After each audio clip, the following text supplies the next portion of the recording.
Yo, what is going on, everyone? My name is Nick, or the Notorious Fantasy, and in today's video, we're going to be doing a 12-team PPR mock draft on the 7th overall spot using FantasyPros Draft Wizard. The roster positions for today's video are going to be 1 quarterback, 2 running backs, 2 wide receivers, a tight end, flex, kicker, defense, and 6 bench spots. We are going to be drafting up against the Fantasy Pros expert consensus rankings as we get later on into the summer when Fantasy Pros ends up adding on ESPN ADP, Sleeper ADP, NFL ADP. We are going to be drafting up against those as well, but for now, we're just going to stick with what they got. Drafting up against the ECR. If you guys are new to the channel and you do end up enjoying today's mock draft, please make sure that you do hit that subscribe button down below while you're down there. Whether you are new to the channel or not, please make sure that you do leave a like on today's video. It would help me out a ton. So this draft begins with Jamar Chase, Bijan Robinson, Saquon Barkley, Justin Jefferson, Amon-Ra St. Brown, and CeeDee Lamb. Out of those top 6 picks, in my opinion, nothing really all that out of the ordinary. Now,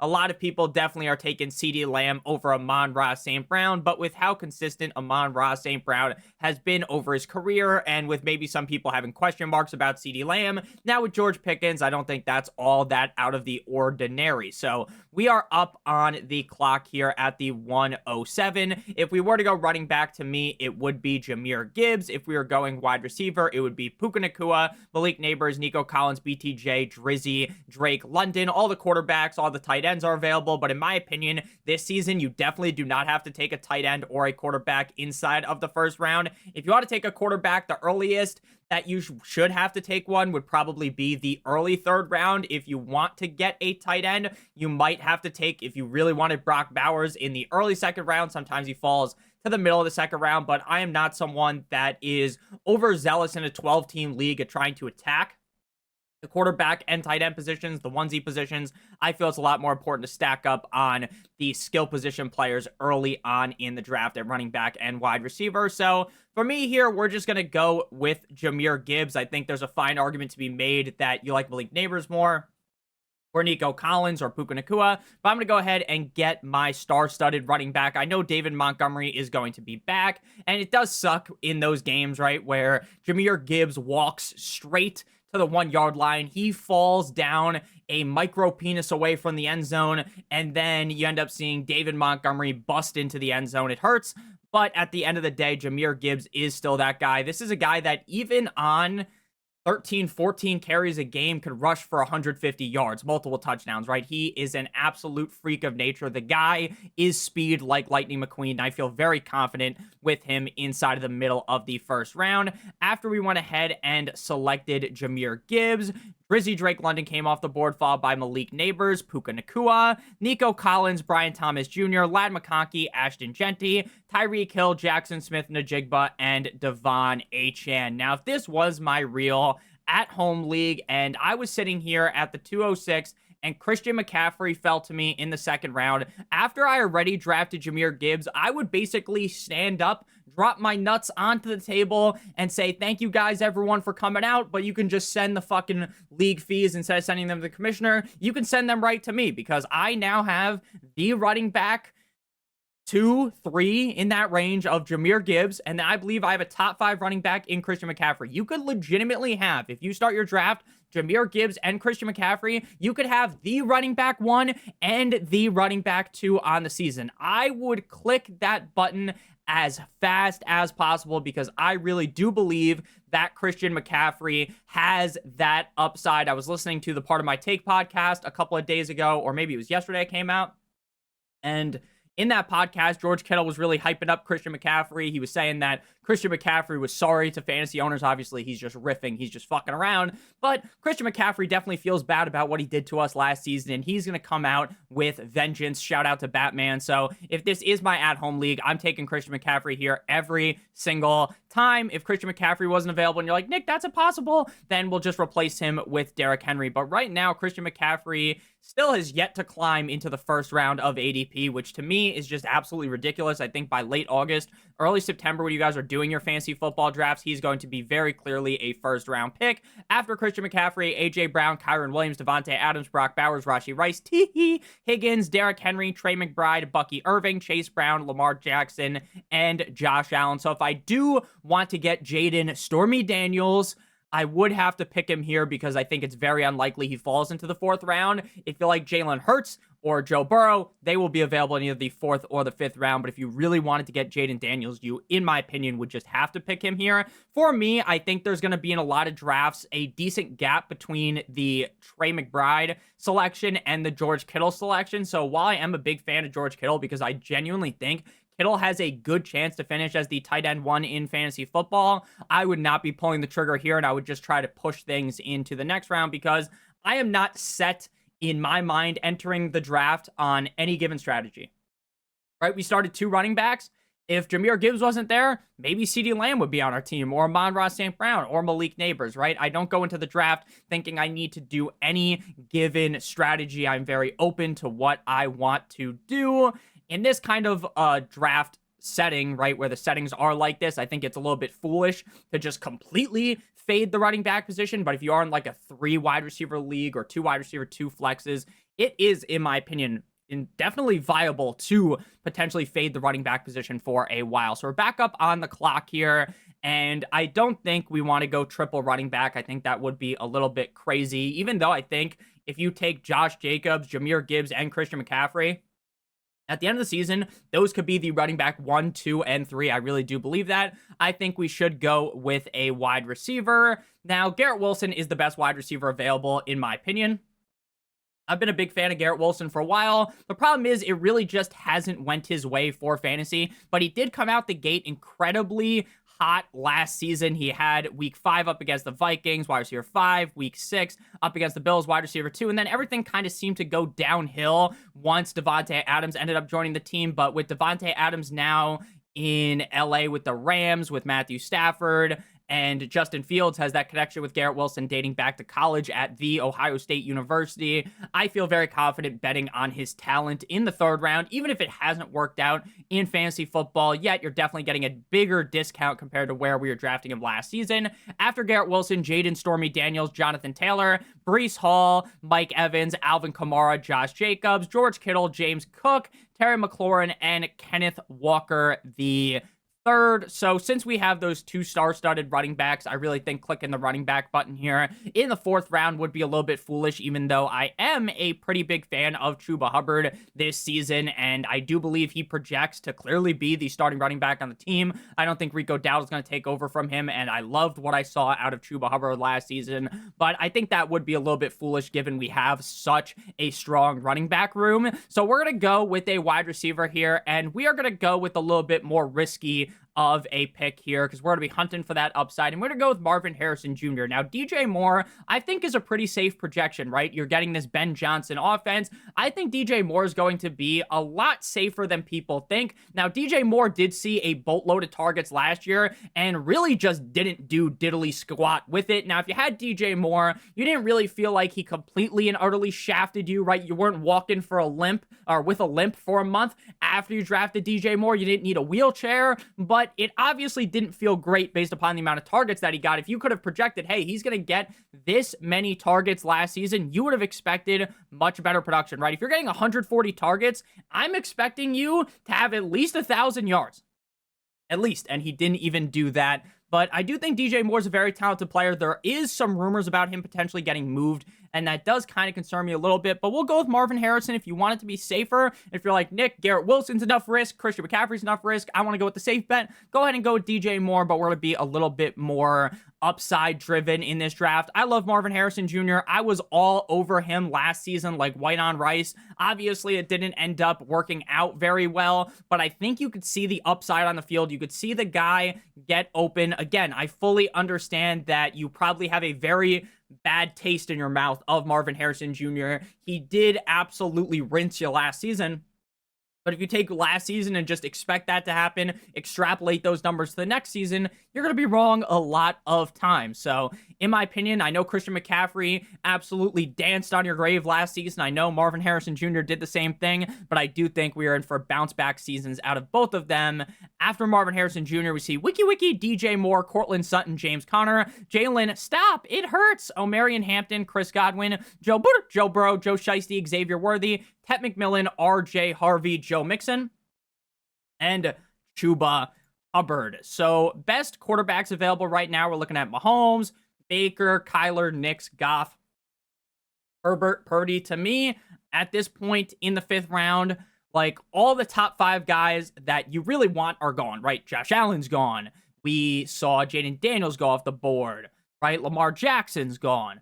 Joe Burrow's gone. Jalen Hurts is gone. So the big 5 are gone. So I don't see that big of a gap between all these guys. I really don't like Pat Mahomes this season, but that's something we've talked about in a different video. So I don't think drafting a quarterback here is all that smart. These tight ends, to me, this is just a big group of, if you told me that Jonnu Smith outscored Sam Laporta, would you be surprised at all? Personally, me, I would not.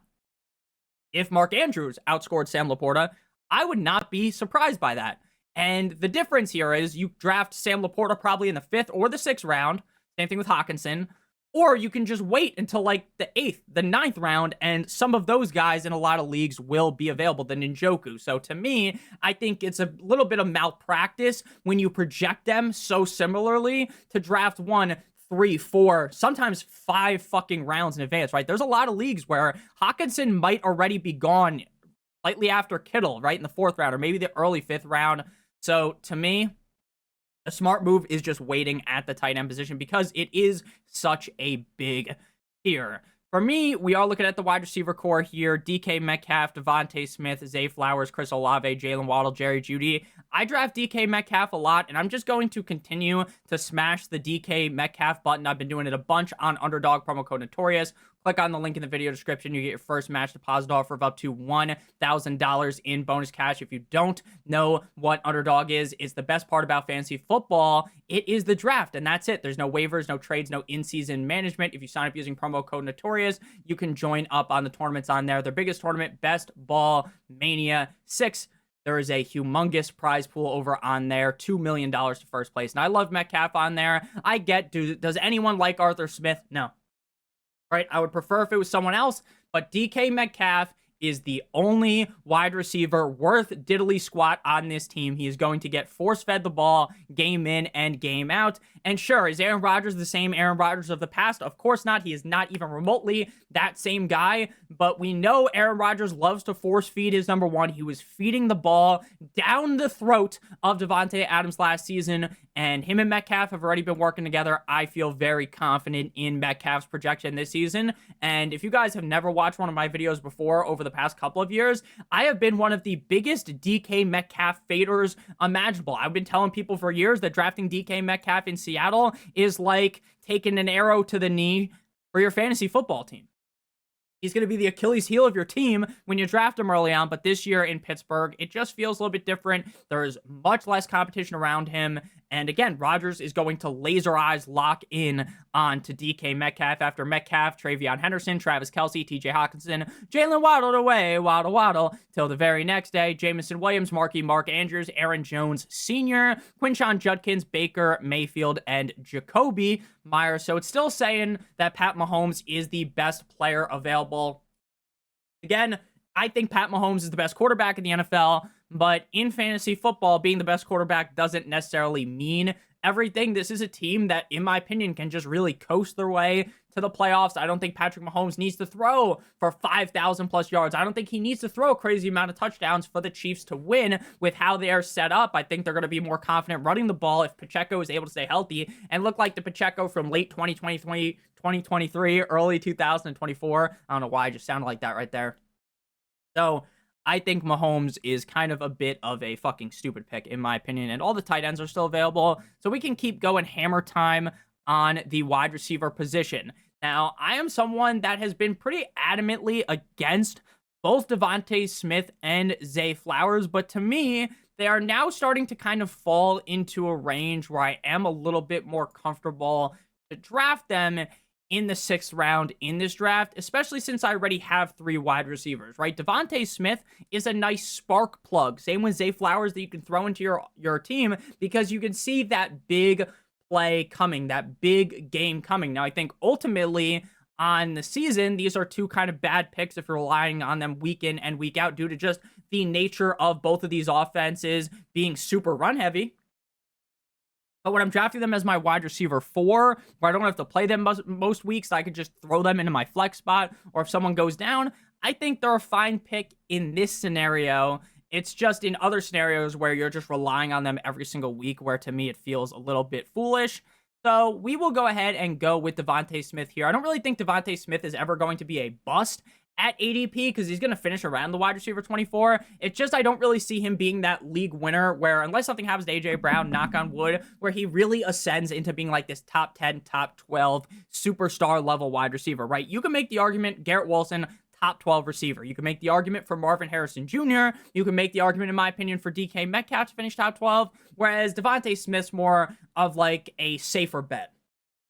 Like, he's going to be like a top 18, top 24 guy, but to me, his upside is capped just by how run heavy the team is. After we went ahead and drafted Devontae Smith, Sam Laporta, Jerry Jeudy, Evan Ingram, Calvin Ridley, Zay Flowers, DeAndre Swift, Travis Hunter, David Montgomery, Chris Olave, Bo Nix, George Pickens, and Tony Pollard. So we're back up on the clock here. It's still basically screaming at us, Nick, draft Patrick Mahomes. And you know what to say to that? Fuck no, baby. We're going to go ahead and go with a running back. I like Caleb Johnson, but I do think that Pacheco might be a little bit of a safer bet. But we do, in my opinion, like, if McCaffrey is really healthy to start off the season, right? Again, right now it's a little bit more unknown because it's June. But in August, I think we'll have a better idea. I would go with the more upside shot, which is Caleb Johnson. This is a team that's had Jaylen Warren for years and never fully committed to him. Now, I think Jaylen Warren's actually incredibly talented, but the team has never pushed the chips his way. They have never actually committed to him, and we saw Arthur Smith not commit to him last year, so why would that miraculously change? Especially now that they have a running back that they invested draft capital into, and a running back that is much more exciting than the fucking absolute bum Najee Harris. So after Caleb Johnson, Juwan Jennings, Jaylen Warren, Pat Mahomes, Justin Fields, Justin Herbert the pervert, Isaiah Pacheco, Travis Etienne, Rome Odunze, Brian Robinson Jr., and I want a bad bitch, Jordan Addison Ray. So we are back up on the clock here. And I think it's just time to continue to hit the wide receiver button. We can wait on quarterback and tight end. If we wanted to go tight end, that would be Njoku or Jonnu Smith. But for me, we're to go with Stefon Diggs. I am a huge fan of Stefon Diggs this season. I was completely out last year in Houston because there was just such a loaded wide receiver room there with Nico Collins, Stefon Diggs, as well as Tank Dell. But now he is in New England with a bunch of shells at wide receiver, right? A bunch of names that off the top of your head, you probably can't even name more than one wide receiver on the Patriots that isn't Stefon Diggs. And based on what he did last season, to me, he does not look washed. And they kind of just blew that cocaine thing under the rug. So Stefon Diggs, to me, feels like a locked and loaded potential stud they get in the middle rounds of drafts. After Stefon Diggs, Tyrone Tracy, Brandon Ayuk, Ricky Pearsall, Cam, I'm a scat man, Khalil, Shakira, Michael Pittman Jr., Javonte Williams, Zach Charbonnet, Debo Samuel, Jordan, the numbers Mason, what do they mean? Jaden Riley Reed, and Najee Harris. So now we're just going to pull the trigger on the tight end. I have Jonnu Smith ranked ahead of David Njoku. Now, there is some trade rumors with Jonnu. So if Jonnu gets moved off the Dolphins and he goes to a different team, then my opinion will change. But as of right now, that has not happened yet. And Jonnu Smith was getting force-fed the ball last season. I know the most recent report is that he did not report to minicamp. He's looking for the new contract. Maybe he gets traded. Some people say this was just a Fugazi season. Tua's hurt, this, that, and the other thing. But even when Tua was playing, Jonnu Smith was ripping off these humongous games. So in the 9th round, to me, that is too good of value to pass up on. After we went ahead and drafted Jonnu, Josh Downs, Tajay Spears, Ramondre Stevenson, Rashad with 2A's, White Tank, Bigsby. You might just get hit with the Rico, Meek Millie Dowdle, Austin Eckler, Jalen Wright, Tyler Algier, and Cooper Kupp. So probably going to keep hitting the wide receiver and running back button because at this point, there isn't that strong of, at least in my opinion, like, oh, I so much more love. Like, I really do like Brock Purdy, but I think Brock Purdy will fall later. Looking at the teams here, I don't have a quarterback, and this team all the way on my left doesn't have a quarterback. This is something you want to utilize in your actual at-home draft. Not every platform has something like this where you can view by roster like this, but you can just click on every single team and see who has a quarterback and who doesn't, because that could impact your decision-making. Like, if I really wanted Kyler Murray, I would take him here, but I don't feel like I really need Kyler Murray, so I'm not going to do that.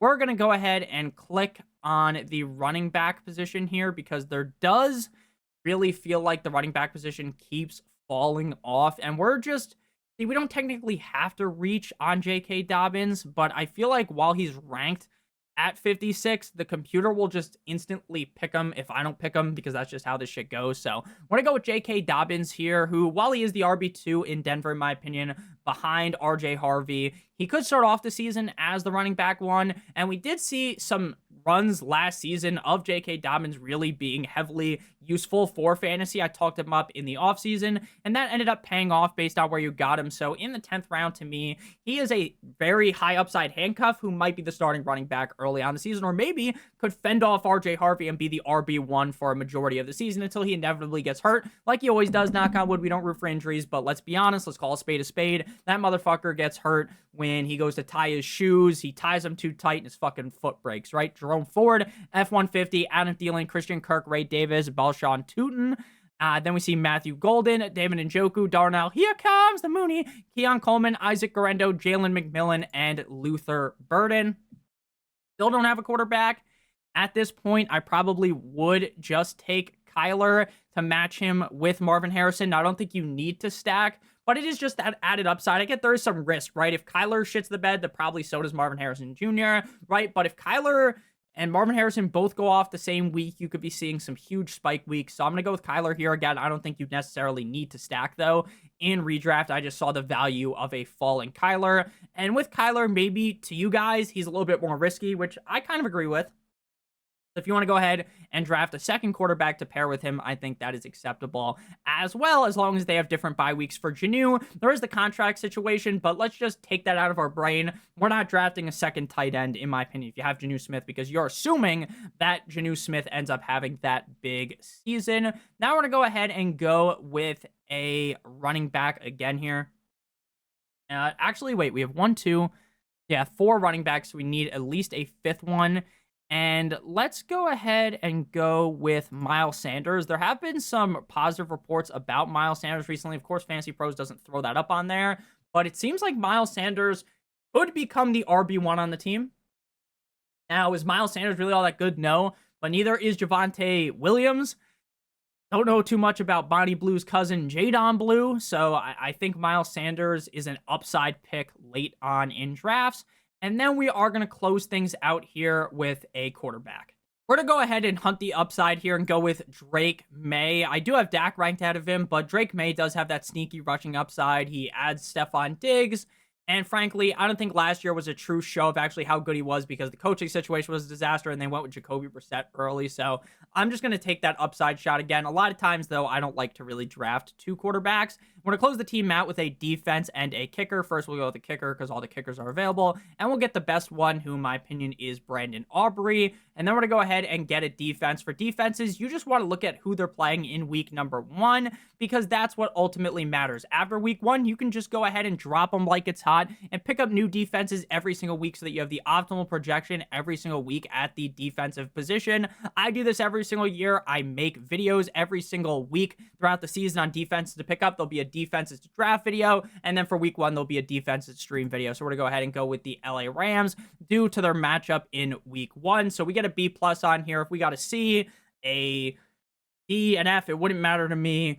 I love this team. We got Kyler Murray, Jahmyr Gibbs, Christian McCaffrey, Garrett Wilson, Marvin Harrison Jr., Janu Smith, DK Metcalf, LA Rams defense, Brandon Aubrey. The bench is comprised of Caleb Johnson, Devontae Smith, Stefon Diggs, J.K. Dobbins, Miles Sanders, and Drake May. If I draft this team in my home league, I would be laughing, ha ha ha, straight to the bank. So thank you guys all so much for watching. If you end up enjoying, hit that subscribe button like it owes you some money. Leave a like on today's video to help me out a ton. Check out one of the videos on the screen if you haven't seen them already. Love you a long time. Have a great one. As always, good boy.